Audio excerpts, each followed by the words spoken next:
Shekaru da dama da suka wuce a ƙasar Yemen an yi wani azzalumin sarki wanda saboda tsananin zalunci shi ya sa mutane suke bauta mishi. Yana amfani da wani tsohon matsafi domin sanya tsoro a cikin zukatan mutane kuma da sanyawa su ga kamar da gaske shi din abin bauta ne. Wannan matsafi ya tsufa sosai wanda hakan ya sa ya shawarci sarki akan cewa ko za a haɗa shi da wani yaro wanda zai koya wa dukkan ilimin shi na tsafi yadda bayan koda shi matsafin ya mutu wannan yaro shi zai ci gaba da taimakon sarki da 'yan tsafe-tsafen da suka saba. Sarkin ya amince sannan aka samu wani yaro aka tura shi gurin matsafin domin fara koyon ilimin tsafi. Kullum akan hanyar wannan yaro na zuwa gurin matsafin yakan ga wani bawan Allah mabiyin addinin musulunci yana ibada. Hakan yana matukar burge yaron wanda hakan ya sa ya fara zuwa gurin wannan bawan Allah yana koyon addinin musulunci wanda hakan ya sa kusan kullum sai ya yi lattin zuwa gurin wannan matsafi. Kuma duk ranar da ya latti sai wannan matsafi ya dake shi. Hakan ne ya sa ya nemi shawaran wannan bawan Allah domin sanin me ya kamata ya yi. Matsafin ya daina bugun shi. Sai ya bashi shawara kan cewa idan ya je gurin matsafin ya ce iyayen shi ne suka tsare shi, idan ya koma gurin iyayen shi kuma ya ce da su matsafin ne ya tsare shi.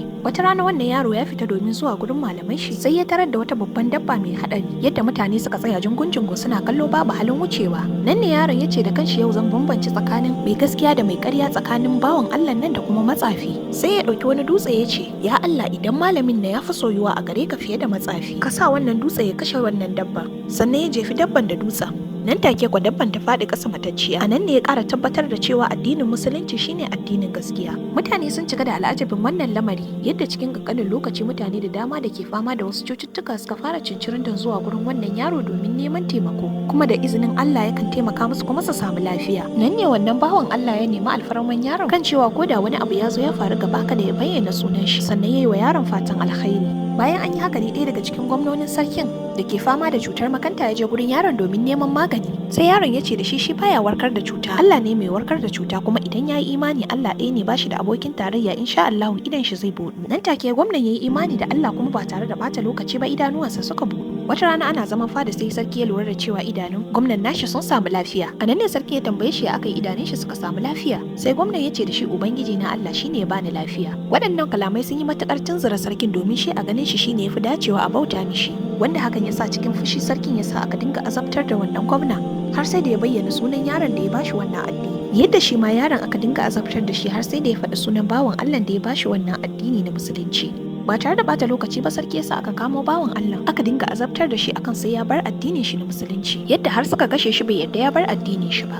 Sannan aka koma kan gwamna shi ma aka kashe shi. Bayan nan ne sarki yasa aka kawo mishi yaron domin ya tirsasa shi ya bar addinin shi.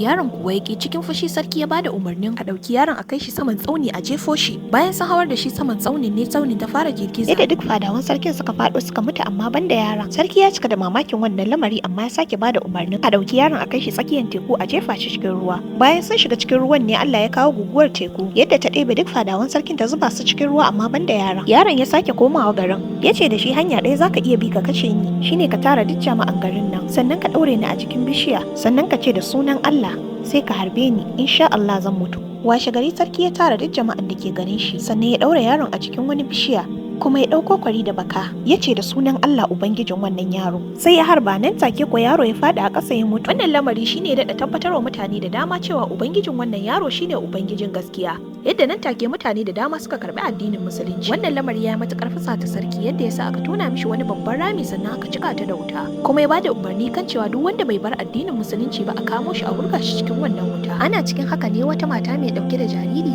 da aka kamo ta za a jefa ta cikin wuta ta fara samun waswasi a zuciyarta domin tausayin jaririn nata. A nan ne ta ji jaririn ya ce da ita mama kina kan hanya madaidaiciya kada ki ji tsoro. Sai ta ji karfin gwiwa kuma ba tare da bata lokaci ba ta fada cikin wutan.